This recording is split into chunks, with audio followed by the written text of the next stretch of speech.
Hello students, my name is Nidhi Verma और आज जिस चैप्टर का हम लोग को क्वेश्चन करना है, चैप्टर का नाम है cell the unit of life. इसमें हम लोगों ने पिछले 8 से 10 साल का सारा सवाल हम लोग यहाँ पे कर लेंगे। कुछ वो क्वेश्चंस हम लोग छोड़ने वाले हैं जो या तो रिपीट हो गया है, और एक बात मान के चलिए पिछले 2-3 साल से यहाँ पे क्वेश्चंस के जो नंबर हैं वो लगातार 5 आ रहा है, कभी 6 आ रहा है, कभी 7 आ रहा है। ये जो दो चैप्टर है ना, cell the unit of life and cell division, ठीक है, अगर आपने ये दोनों चैप्टर ही बस पक्के कर लिए ना तो आपके 8 से 10 क्वेश्चंस बहुत इजीली सही हो जाएंगे। तो आप देख लीजिए ना, 32 टू 40 मार्क्स आपके यहीं से बन जा रहे हैं। तो बहुत ज्यादा इंपॉर्टेंट चैप्टर है आपको, और क्वेश्चंस भी ना आपको डायरेक्टली एनसीईआरटी से आ रहा है। मैं अभी आपको यहाँ पे 50 क्वेश्चंस कराने वाली हूँ। मुश्किल से 1 2 3 सवाल होगा जो थोड़ा ट्विस्ट किया होगा या फिर एनसीईआरटी का नहीं है, ठीक है। बाकी जितने भी क्वेश्चन है वो सारे एनसीईआरटी की लाइन से है। आप कहोगे तो मैं दिखा दूंगी, अदरवाइज आप खुद भी एक बार रीड करोगे ना, आपको बहुत अच्छे से समझ में आ जाएगा कि कौन से पैरा का है, कौन सी लाइन का है, ठीक है ना। इतना समझ में आ गया। तो चलो स्टार्ट करते हैं। हम लोग 2024 से स्टार्ट करेंगे, फिर 2016 या फिर 2017 तक के क्वेश्चन हम लोग करने वाले हैं यहाँ पे। चलो जो पहला क्वेश्चन है उसको देख लेते हैं। 1 मिनट रुकिएगा।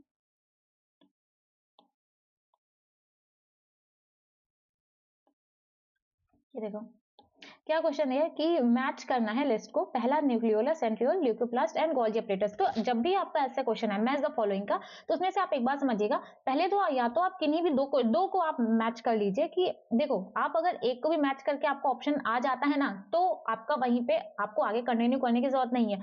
बट अगर आपका मान लो आपने एक मैच कर लिया, जैसे इसमें ए का भी थर्ड आ रहा है, इसमें दो में भी दिया है ए का थर्ड है, तब आप सेकंड पे मूव किया करो। बट ये सिर्फ ट्रिक तब के लिए है जब आप पहले के लिए एकदम कंफर्म हो कि हाँ इसका ऑप्शन यही वाला है। तो चलिए स्टार्ट करते हैं।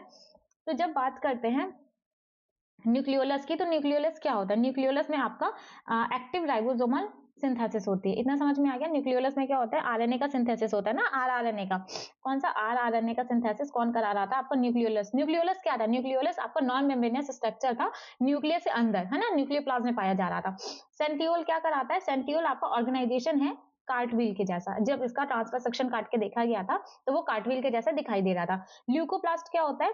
प्लास्टिक हम लोगों ने 3 टाइप के पढ़े थे, एक क्रोमो, क्लोरो, ल्यूकोप्लास्ट। जो ल्यूकोप्लास्ट था उसमें पिगमेंट्स नहीं थे, ठीक है, और वो स्टोरेज का काम कर रहा था। तो ये आ गया आपका पोर्ट। गोल्गी अपरेटस आपका ये है, साइट फॉर ग्लाइकोलिपिड का सिंथेसिस करता है और ग्लाइकोप्रोटीन का। तो मैच कर लीजिए, ए का आएगा थर्ड, ए का जैसे मान लीजिए ये 2 का थर्ड दिया गया ना, तो अब आप आगे मूव करिए। बी का सेकंड दिया गया, बी का सेकंड सिर्फ इसमें दिया गया, तो ऑब्वियस आपका आंसर नंबर फोर्थ सही होगा। बट आप आगे मैच कर लीजिए। ल्यूकोप्लास्ट का दिया गया फोर्थ, थर्ड, सी का फोर्थ दिया गया, डी का फर्स्ट। तो आंसर आपका कौन सा सही है? आंसर आपका फोर्थ ही आपका आंसर सही है। क्वेश्चन नंबर सेकंड क्या दिया है कि the DNA present in chloroplast is. Chloroplast में कौन सा डीएनए प्रेजेंट होता है? तो जब हम लोगों ने बात करी थी क्लोरोप्लास्ट की और माइटोकॉन्ड्रिया की, तो इन दोनों में चाहे वो डीएनए हो या राइबोसोम भी इन दोनों में आपका 70s टाइप का था, और जो डीएनए था वो आपका डबल स्टैंडर्ड सर्कुलर डीएनए था। जैसा कि आपका डीएनए प्रोकैरियोटिक सेल में होता है, वैसा ही डीएनए आपका माइटोकॉन्ड्रिया में भी था, और वैसा ही डीएनए आपका क्लोरोप्लास्ट में भी था। और वो कौन सा है? आपका सर्कुलर डबल स्टैंडर्ड डीएनए आपका पाया जाता है कहाँ पे? क्लोरोप्लास्ट में। तो इसका आंसर है फर्स्ट, ठीक है। फिर आता है आपका क्वेश्चन नंबर थर्ड। इसमें भी आपका मैच द फॉलोइंग है। एक्सोनीम दिया गया। एक्सोनीम आपने सिलियन फ्लैजिला में सुना है, कार्टविल पैटर्न आपने सेंट्रियोल में सुना है, क्रिस्टी माइटोकॉन्ड्रिया सैटेलाइट आपका क्रोमोसोम का होता है ना, सेकेंडरी कॉन्स्ट्रक्शन जहां पे होता है। तो मैच कर लीजिए। एक्सोनीम का क्या है? Axoneme cilia flagella, cartwheel pattern, centriole, cristae mitochondria satellite chromosome, है ना। तो एक्सोनीम का सेकंड है, ए का सेकंड है। ए का सेकंड देखो यहाँ पे 2 जगह दिया गया। नेक्स्ट मूव करो, बी का फर्स्ट है, बी का फर्स्ट यहीं पे, तो आपका आंसर सही है कौन सा? थर्ड वाला। आगे मैच करना चाहो तो देख सकते हो। सी का फोर्थ है एंड डी का थर्ड है। सी का फोर्थ है एंड डी का थर्ड है। ओके, नेक्स्ट क्वेश्चन देखते हैं।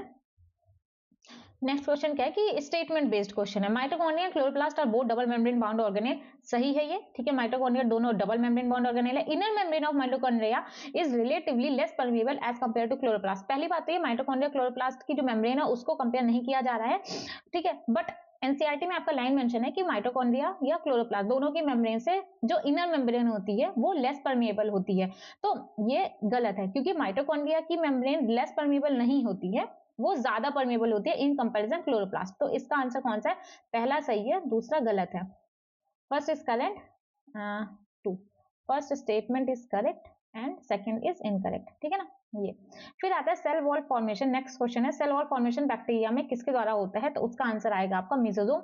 मेसोसोम कई सारे फंक्शंस करा रहा था। मेसोसोम एक तो आपका एक्सटेंशन था प्लाज्मा मेम्ब्रेन का इनसाइड में, और दूसरा इसके फंक्शंस कौन कौन से थे, डीएनए रेप्लिकेशन में हेल्प करता है, सिक्रेशन में हेल्प करता है, सेल वॉल फॉर्मेशन में भी हेल्प करता है, ऐसे बहुत सारी चीजों में आपका मेसोसोम हेल्प कर रहा था। इसके बाद नेक्स्ट क्वेश्चन आता है आपका, इसमें आपको क्या देना है, सिस्टर क्रोमैटिड पहचानना। देखो ये जो डी है ये तो आपका, देखो क्रोमोसोम, जैसे मान लो ये आपका क्रोमोसोम है, ठीक है ना, ये आपका सेंट्रोमियर, तो जो आपका सेंट्रोमियर होता है ये आपके दो सिस्टर क्रोमैटिड्स को बांध के रखता है।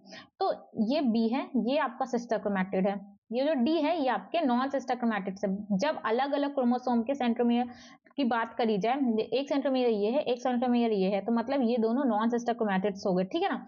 तो आंसर क्या आएगा, सिस्टर क्रोमैटिड पूछा गया है तो आंसर आएगा आपका बी। नेक्स्ट क्वेश्चन आता है आपका cilia and flagella. Cilia, axoneme, endoplasmic reticulum, ribosome, mitochondria, cristae, kinetochore, spindle fibre, ठीक है ना। स्पिंडल फाइबर काइनेटोकोर से तो अटैच हो रहे थे। सीलिया के अंदर की जितने फ्लैजिला एंड सीलिया का जब हम लोग सेक्शन काटते हैं तो बाहर प्लाज्मा मेम्ब्रेन देखने को मिलती है, उसके अंदर जितनी भी चीजें थी उसको आप लोगों ने एक्सोनीम ही तो कहा था। ईआर पे आपका राइबोसोम पाया जाता है, माइटोकॉन्ड्रिया के ही अंदर आपका क्रिस्टी होता है, इन फोल्डिंग्स होती हैं इनर मेम्ब्रेन की। मैच कर लीजिए, ए सीलिया था तो सीलिया का आता है थर्ड, ए का थर्ड आएगा, बी का इंडोप्लाज्मिक रेटिकुलम का फोर्थ आएगा, तो आपका आंसर सेकंड ही करेक्ट है। आगे मैच करना चाहो तो कर लो। माइटोकॉन्ड्रिया का सेकंड है, सी का सेकंड है, फर्स्ट सेकंड ही सही है। फिर नेक्स्ट क्वेश्चन आपका आता है ये भी आपका स्टेटमेंट बेस्ड क्वेश्चन ही है। The Golgi cisternae are concentrically arranged near the nucleus with distinct convex cysts or the forming phase and concave trans or the maturing phase। ये आपका सही है।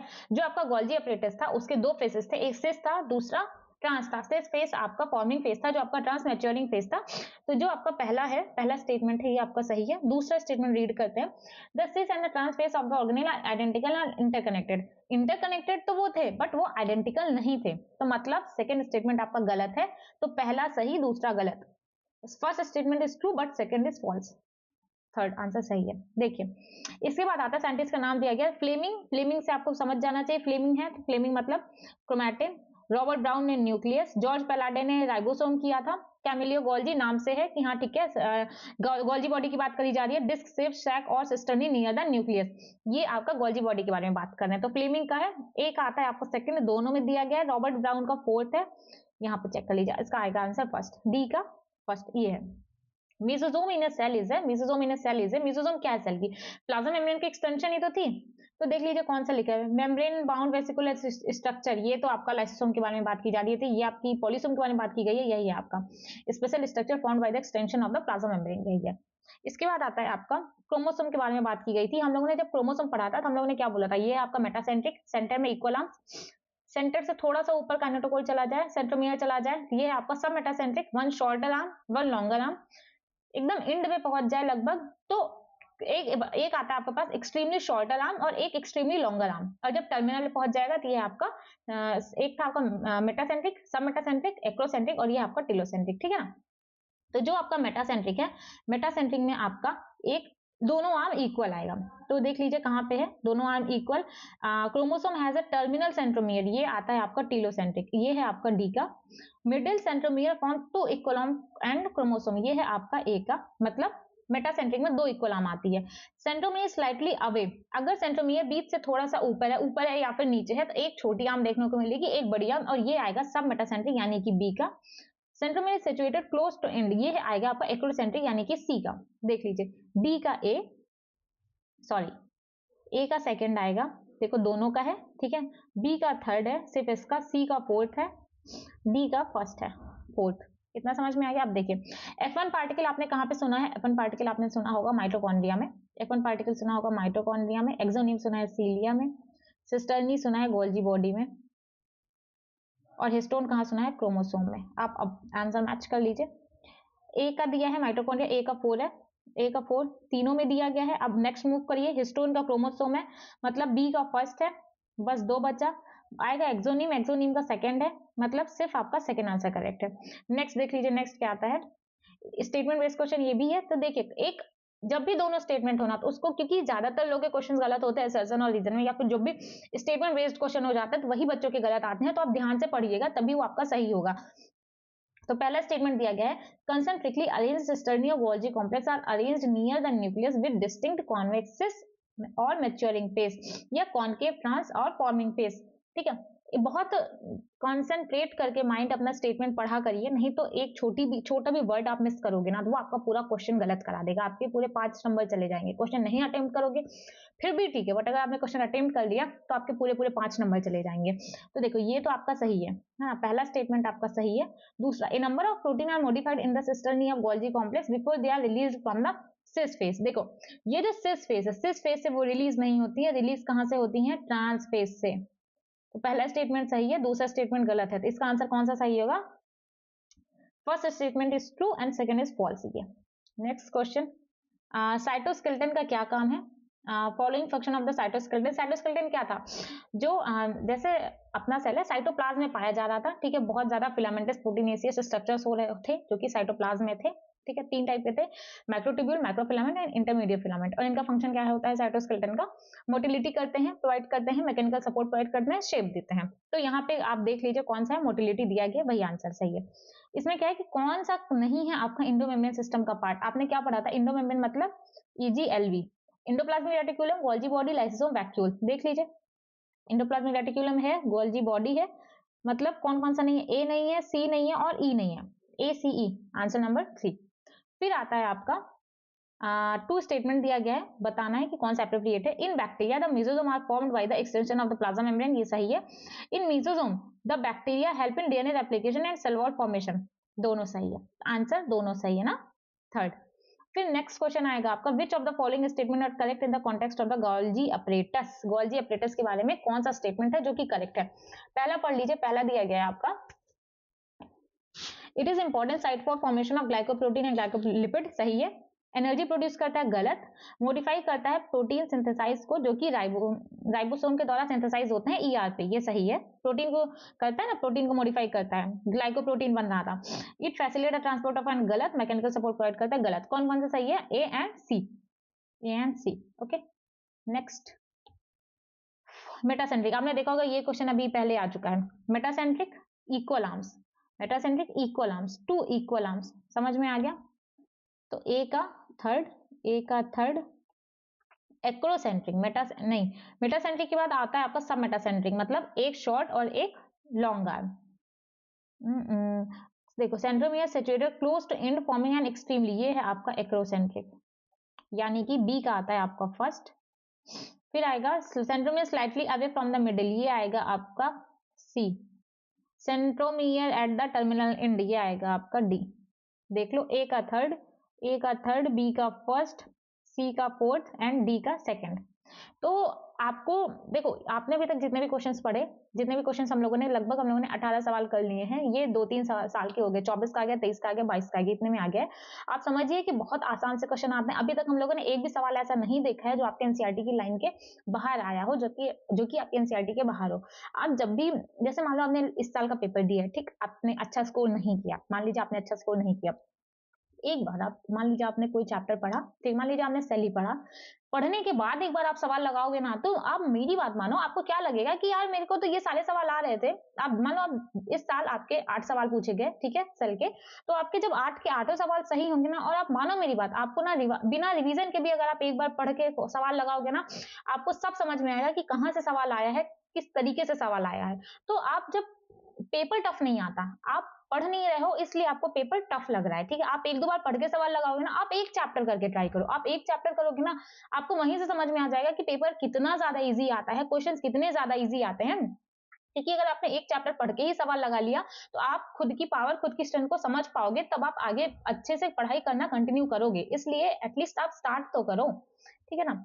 तो चलो नेक्स्ट क्वेश्चन क्या है आपका, ये भी आपका स्टेटमेंट बेस्ड है, माइक्रोप्लाज्मा कैन पास, तो माइक्रोप्लाज्मा की साइज क्या थी, 0.3 माइक्रोमीटर थी, तो ऑब्वियस है इससे मूव कर जाएगा। और विदाउट सेल वॉल है, माइक्रोप्लाज्मा में सेल वॉल अब्सेंट होती है, तो पहला सही है, दूसरा गलत है। First statement is correct but second is incorrect. Which of the following statement concerning endoplasmic reticulum is incorrect. Endoplasmic reticulum, सवाल में जो भी चीज हाईलाइटेड हो उसको देखो, मैं क्या कर रही हूँ, आप देखो ना आपका टीचर कैसे क्वेश्चन सॉल्व कर रहा है, मेरे को यहाँ पे दिखा, मैंने इसको मार्क कर दिया। इंडोप्लाज्मिक रेटिकुलम के बारे में इनकरेक्ट स्टेटमेंट पूछ रहा है, ठीक है। यहाँ पे क्या हुआ, इस क्वेश्चन में क्या हुआ, इस क्वेश्चन में 2 स्टेटमेंट दिए गए। यहाँ पे मैंने पहले चेक करके कर लिया कि माइक्रोप्लाज्मा की साइज क्या थी, ये थी। यहाँ पे विद सेल वॉल है, तो यहाँ पे पता चल गया कि हाँ ठीक है, विदाउट सेल वॉल होता है। तो जब भी एक सवाल करो तो, और इन सबको करने में ना टाइम नहीं लगता, किसी चीज को हाईलाइट करने में आपका दिमाग उस हिसाब से तेजी से काम करने लगता है। तो आप देखिए इसमें क्या होता है, कौन सी चीज गलत है। जो आपका स्मूथ है वो लिपिड सिंथेसिस कराता है, सही है।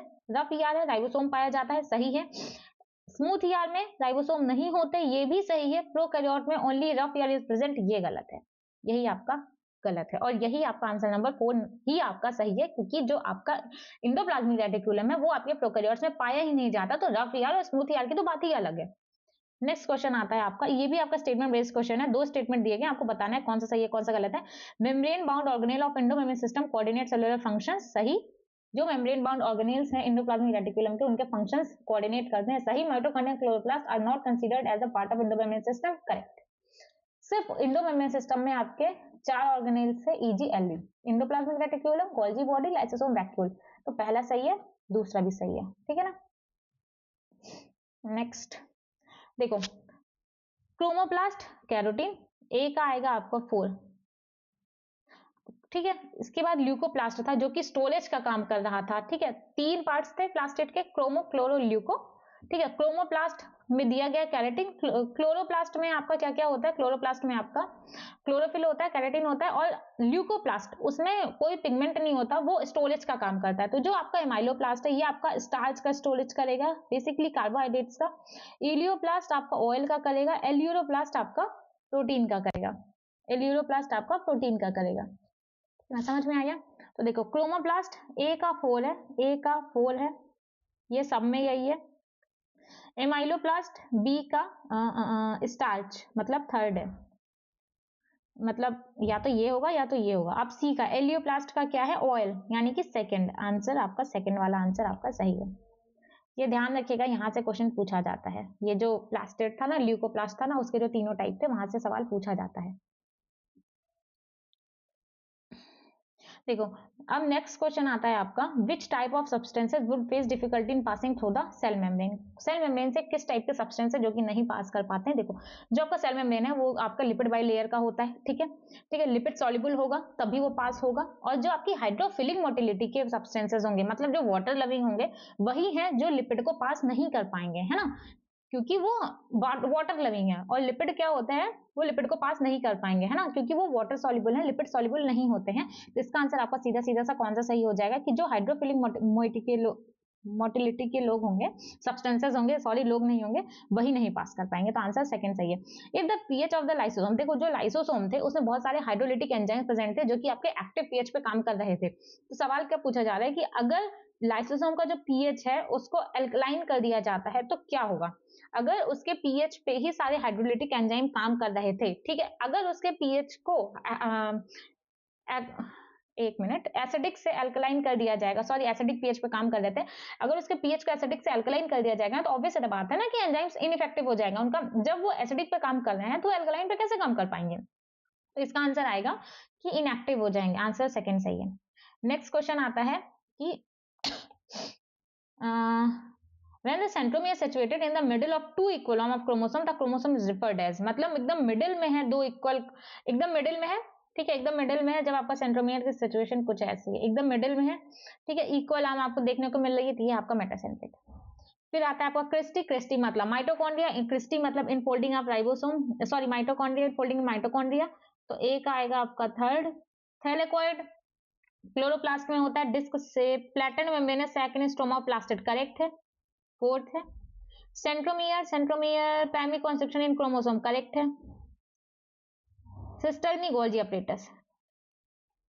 तो ए का 3rd है, ए का 3rd है, यही है, ए का 3rd, बी का 4th, सी का 1st एंड डी का 2nd। ऐसे ही सवाल करोगे तो आपको, देखो मैं भी ऐसे ही कर रही हूँ ना, मैं आपको बता रही हूँ, मैं ऐसे कर रही हूँ, आपको भी ऐसे ही करना चाहिए। इसी जितने भी सवाल हैं अगर मैं इस तरीके से ना करूं तो भी मेरा सवाल निकल जाएगा, है ना, क्योंकि हम लोग कितनी बार कर चुके हैं।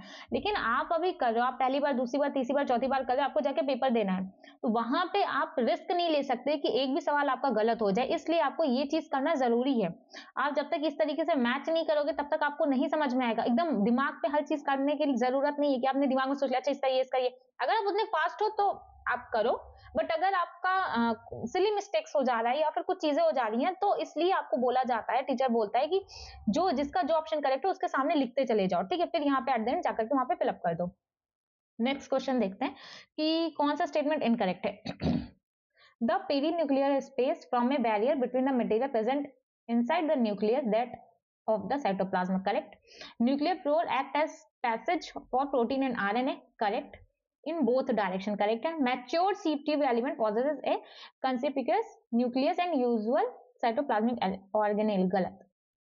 मैक्रो बॉडीज आपका पाया जाता है प्लांट एंड एनिमल में, ये सही है। देखो जो आपका मैच्योर सीव ट्यूब था, न्यूक्लियस आपकी दो जगह एब्सेंट थी, एक था आपका मैच्योर आरबीसी और था आपका सीव ट्यूब एलिमेंट, तो आपका ये आंसर गलत है।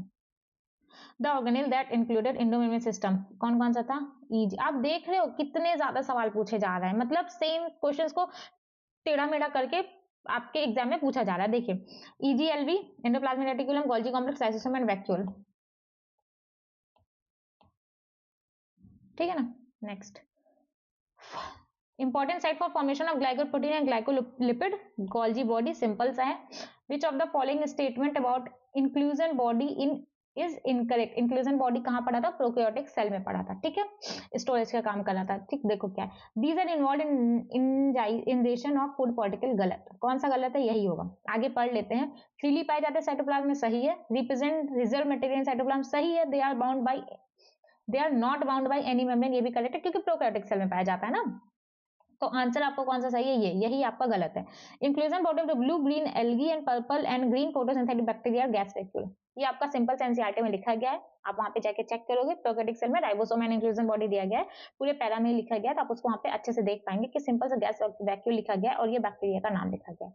नेक्स्ट क्वेश्चन आता है आपका बायोसिंथेसिस ऑफ राइबोसोमल आरआरएनए, मतलब आरआरएनए कहाँ पे बनता है? वो बना था आपका न्यूक्लियोलस में। ये क्वेश्चन अभी हम लोग करके आ रहे हैं। The size of pleuropneumonia like organism is 0.1 micrometer, ये आपका वायरस का होता है। 1 to 2 आपका टिपिकल बैक्टीरिया। ये जो आपका डायग्राम दिया है ना उसमें ये लिखा गया है, डायग्राम्स भी मत छोड़िएगा, ये बात आप समझिए, डायग्राम भी आपको नहीं छोड़ना है।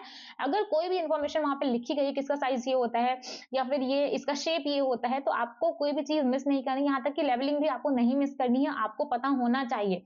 किसी तो साल की बात है, वहां पे 5 से 6 सवाल आपको डायरेक्टली आपका पूरा उन्होंने डायग्राम ही दे दिया था, तो आप समझिए आप डायग्राम ही नहीं छोड़ सकते। 10 से 20 माइक्रोमीटर ये क्या है?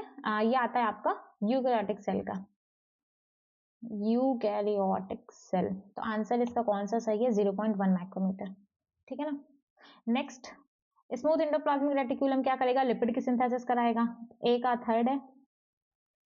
रफ एंडोप्लाज्मिक रेटिकुलम क्या करता है? देखो मैं थर्ड फोर्थ इसलिए लिख रही हूँ ना क्योंकि जब आप ऐसे लाइन ड्रा करते हो ना तो ये आपका कंफ्यूजन क्रिएट करता है, इसलिए आप सिंपल सा है आप आगे लिख लो। रफ एंडोप्लाज्मिक रेटिकुलम प्रोटीन का कराता है, इसका फर्स्ट है। गोल्जी कॉम्प्लेक्स क्या कराता है? ग्लाइकोसाइलेशन कराएगा, थर्ड है। सेंट्रियोल क्या करेगा? स्पिंडल फॉर्मेशन कराएगा। मैच करा लो, ए का थर्ड है, ऑब्वियस है, आंसर यही सही है, बट आगे कंटिन्यू चेक कर लो। रफ एंडोप्लाज्मिक रेटिकुलम का 1, सी का सेकंड, सॉरी ये मैंने गलत किया है, सी का सेकंड है, एक मिनट, सी का थर्ड ही है, ये देखो मेरे से भी गलती हो गई, या फिर से चेक कर लेते हैं। देखो जो स्मूथ एंडोप्लाज्मिक रेटिकुलम, अच्छा ये मैंने गलत यहाँ पे लिखा था, बाकी सब सही था। रफ एंडोप्लाज्मिक रेटिकुलम क्या था आपका? प्रोटीन सिंथेसिस कराएगा। गोल्जी बॉडी का ग्लाइकोसाइलेशन, ये सही है। सेंट्रियोल आपका फोर्थ, स्पिंडल फाइबर सही है। सी एंड डी का थर्ड एंड फोर्थ है। रफ एंडोप्लाज्मिक रेटिकुलम का बी का फर्स्ट है, थर्ड एंड फोर्थ दोनों का है, बी का फर्स्ट है एंड ए का सेकंड है, आंसर आपका फर्स्ट है। नेक्स्ट देख लीजिए, ओमनीसेलुलर किसने कहा था? डोडो वर्चू ने, year 1855। The shorter and longer arm, तो हम लोग ऐसे बात करते हैं ना, ये जो शॉर्टर आर्म है ये आपका पी है ये जिस साल ये सवाल आया था उस दिन बहुत ज्यादा बच्चों को, क्योंकि ये आपके ना एनसीईआरटी में मेंशन है ना, टीचर इसको पढ़ाते थे, बट उसी साल पूछा गया है, उसके बाद से नहीं पूछा गया है। तो आप ध्यान रखिएगा फिर भी कि ये जो पी है, पी आपका शॉर्टर आर्म है, शॉर्टर आर्म मतलब पी, लॉन्गर आर्म मतलब Q, P and Q arm respectively, ठीक है ना। नेक्स्ट क्वेश्चन है आपका, which of the following pair of organelle does not contain DNA, DNA कौन नहीं, डीएनए किसके पास नहीं है, माइटोकॉन्ड्रिया के पास है, माइटोकॉन्ड्रिया के पास है, लाइसोसोम के पास नहीं है, न्यूक्लियर एनवेलप के पास नहीं है, इसके पास नहीं है, इसके पास नहीं है, इसके पास नहीं है। डज नॉट कंटेन कौन सा नहीं रखता है, लाइसोसोम एंड वैक्यूल, ठीक है ना, आंसर ये सही है, क्योंकि माइटोकॉन्ड्रिया के पास डीएनए होता है, ठीक है, क्लोरोप्लास्ट के पास भी होता है, इसके पास नहीं है, इसके पास नहीं है, इसके पास नहीं है, इन दोनों के पास नहीं है, तो आंसर आपका फोर्थ सही है। फिर आता है which of the following statement is not correct, इसमें भी पूछा, इनकरेक्ट ही पूछा है, तो देख लो, lysosome are formed by the process of packaging in the endoplasmic reticulum, ये गलत है, गोल्जी बॉडी के पैकेजिंग के टाइम पे वो आपका बनता है। नेक्स्ट है lysosome have numerous hydrolytic enzyme, correct, acidic pH पे काम करता है, करेक्ट, मेम्ब्रेन बाउंड स्ट्रक्चर है, करेक्ट, आंसर इसका कौन सा है, ये फर्स्ट। नेक्स्ट आता है आपका which of the following cell organelle is present in the highest number of secretory cells, ये आएगा आपका Golgi complex. Secretory cell basically आपका सेक्रेट करते हैं, हार्मोन का सेक्रेशन करते हैं, प्रोटीन का एंजाइम का सेक्रेशन करते हैं, बेसिकली सेक्रेशन का काम करते हैं। जो आपका गोल्जी बॉडी वो क्या करता है, वो भी आपका प्रोटीन का पैकेजिंग करेगा, पैकेजिंग करने का उसको सिक्रीट करता है, या तो सेल के पास करेगा या तो सेल के बाहर करता है। तो जो आपके सेक्रेटरी सेल्स होते हैं उसमें भी आपके बहुत ज्यादा अमाउंट में आपके गोल्जी बॉडी पाए जाते हैं, क्योंकि वो भी आपका सेक्रेशन का ही काम करते हैं। तो इसका आंसर आपका सही है, कौन सा सही है आपका गोल्जी कॉम्प्लेक्स। फिर आता है आपका non membranous nucleoplasmic structure in the nucleus are the site for active synthesis of rRNA, ribosomal की सिंथेसिस होती है। नॉन मेम्ब्रेनस न्यूक्लियोप्लाज्मिक स्ट्रक्चर क्या है आपका, ये है आपका न्यूक्लियोलस, न्यूक्लियोलस, ठीक है ना। इसके बाद देखिए नेक्स्ट क्वेश्चन आता है आपका which of the following nucleic acid is present in organism having 70s ribosome only, 70s ribosome में कौन सा न्यूक्लिक एसिड पाया जाता है, तो 70s राइबोसोम में आपका पाया जाएगा, मतलब यानी कि प्रोकैरियोटिक सेल या फिर माइटोकॉन्ड्रिया क्लोरोप्लास्ट, उसमें आपका double standard circular naked DNA पाया जाएगा। मैच करा लो कौन सा है, double standard circular naked DNA यही है, ठीक है। Next Golgi apparatus synthesis of protein, D का फर्स्ट, ठीक है, ये आएगा आपका डी का। वैक्यूल क्या करता है, वैक्यूल में एक्सक्रीटरी प्रोडक्ट होते हैं, सी का सेकंड। लाइसोसोम में डाइजेस्टिव एंजाइम्स होते हैं, 4। गोल्जी अपरेटस का formation of glycoprotein and glycolipid, third. तो ए का थर्ड, बी का फोर्थ, सी का सेकंड एंड डी का फर्स्ट, तो आंसर आपका फर्स्ट सही है। A complex of ribosome attached to a single strand of RNA is polysome, polysome क्या था, polysome क्या था, इस तरीके से आपका mRNA था, इसके ऊपर आपके राइबोसोम बैठे हुए थे, ठीक है।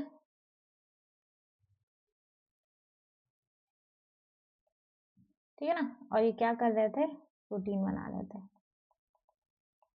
ये आपका पॉलीसोम है। देख रहे हैं सब एक जैसा ऑप्शन दिया गया है, हल्का सा भी कंफ्यूज होगा ना तो आपका क्वेश्चन गलत कर देगा। तो आंसर है आपका पॉलीसोम।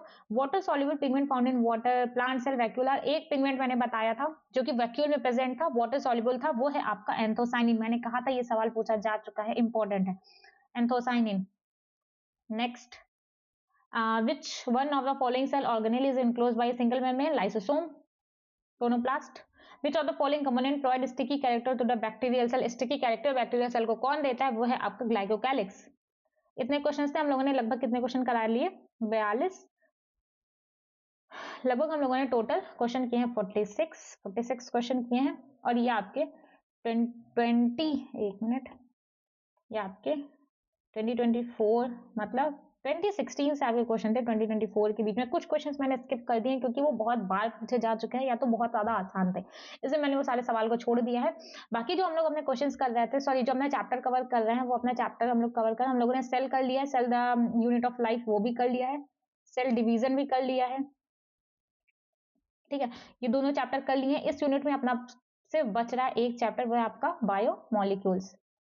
ये हम लोग कर लेंगे बाद में। फिलहाल हम लोग जो कल से स्टार्ट करेंगे वो हम लोग अब 11th एनसीईआरटी के फर्स्ट चैप्टर से स्टार्ट करेंगे। पहला होगा आपका लिविंग वर्ल्ड, फिर होगा बायोलॉजिकल क्लासिफिकेशन, फिर होगा प्लांट किंगडम। अब हम लोग डायरेक्टली एक एक यूनिट एक एक वीक में कंप्लीट करेंगे, मतलब एटलीस्ट हम लोग 3 to 4 चैप्टर्स एक वीक में पूरा कंप्लीट कर देंगे। और जैसा कि मैंने कहा है कि आपका पूरा कब तक मैं आपको कंप्लीट करके दे दूंगी, मैंने आपको बहुत कहा है कि मैं आपका कंप्लीट करके दे दूंगी जैन लास्ट में, तो वो आपको वहां पे मिल जाएगा। बाकी अगर आपको कोई भी इन्फॉर्मेशन चाहिए या फिर मेरे नोट्स चाहिए तो आपको मेरे टेलीग्राम चैनल पे मिल जाएंगे, और t.me/निधि वर्मा बायोलॉजी आपको यहाँ पे मिल जाएगा। ठीक है। अगर आपको इसके अलावा आपको कहीं पे भी कोई डाउट आ रहा है, मेरे किसी क्वेश्चन बताएगा उसमें डाउट आ रहा है, या फिर जो भी मेरा लेक्चर होता है उसमें आपको कोई भी डाउट आ रहा है, ठीक है, तो आप कमेंट सेक्शन में जाकर मेंशन करिए कि मैम ये चीज डाउट है, ये समझ में नहीं आ रहा है, तो आपको वहां पे उसका जवाब मिल जाएगा। और अगर आपको तब भी समझ में नहीं आता है तो एक अलग से वीडियो बना के आपको लिंक दे दिया जाएगा, आपको वहां से डेफिनेटली पूरी कोशिश रहेगी मेरी कि आपको 110% आपको मैं डाउट क्लियर कर सकूं। बाकी अगर आपको वीडियो हेल्पफुल लगे तो प्लीज लाइक कर दीजिएगा और चैनल को सब्सक्राइब कर दीजिएगा। Thank you.